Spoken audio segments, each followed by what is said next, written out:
của Hồng Kông. Màu sắc của Hong Kong Airlines.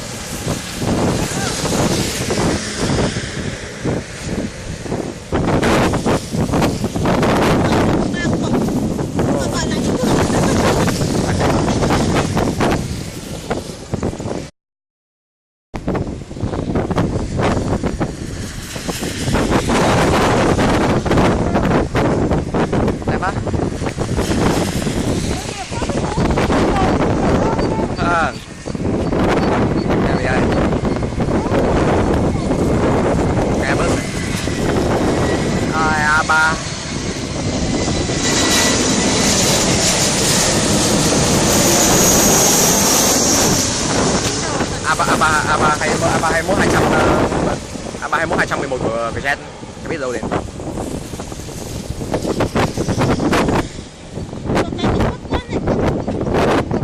Mấy lâu áo con tây phố.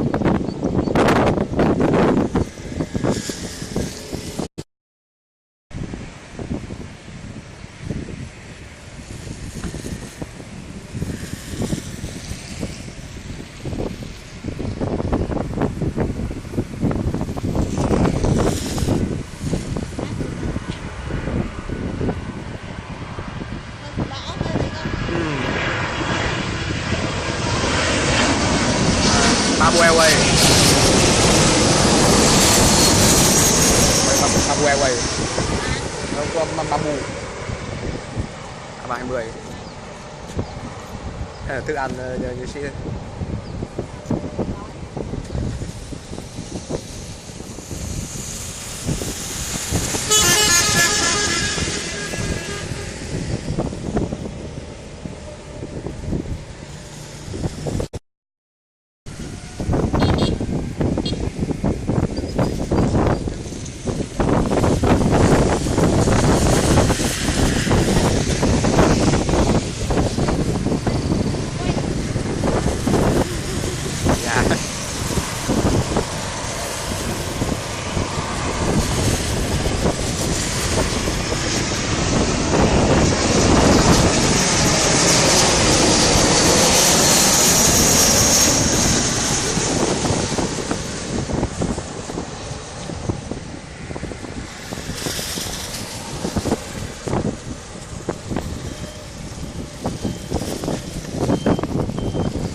A350.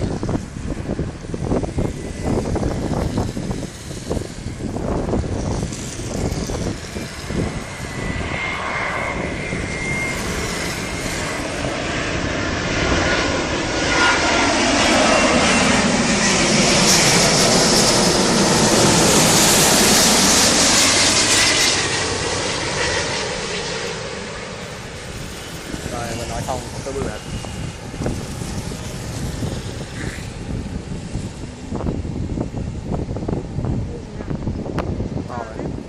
cái loại to nhất ở trong hàng quán đây bạn cái to nhất của hãng. À, Ừ. bao nhiêu người?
VietJet.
đã tìm thấy một người chung đam mê.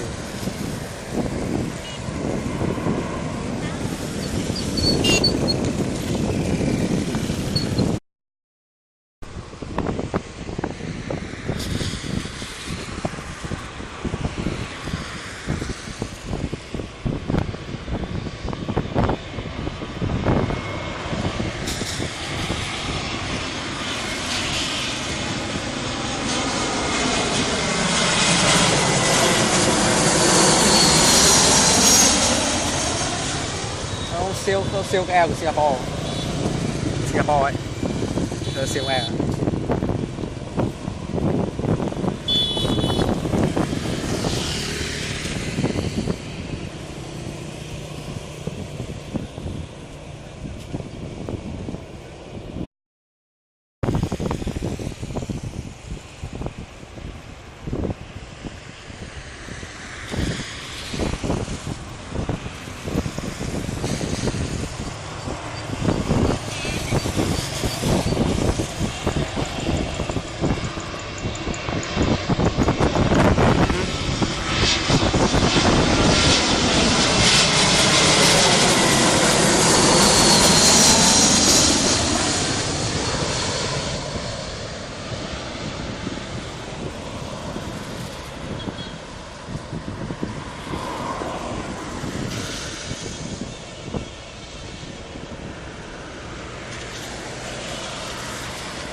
Nãy giờ nước ngoài tới một hai cái.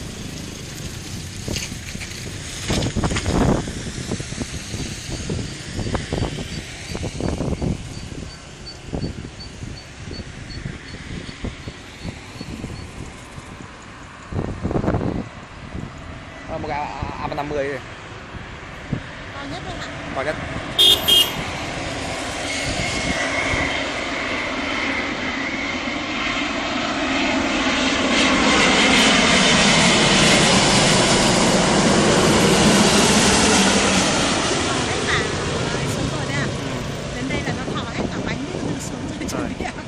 Cái này là về cái VNA 893. Cái hồi nãy cái A350 hồi nãy là VNA 897.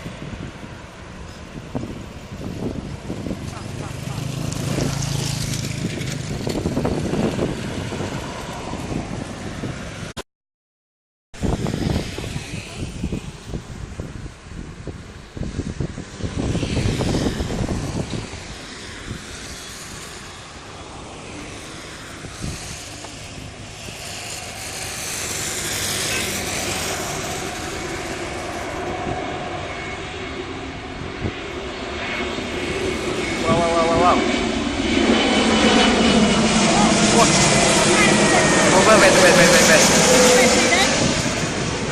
Về do hơi nước này là lần đầu tiên con nhìn thấy A321 Neo của Vietnam Airlines. À thế à? Cái mà hôm 17 tháng 11 con cái này đến có thì trễ. Bây giờ nó khai thác à? Khai thác 3 cái rồi. Nhưng mà trông nó bình thường mà. Nhưng mà cái đặc biệt là nhìn thấy cái về khói ấy.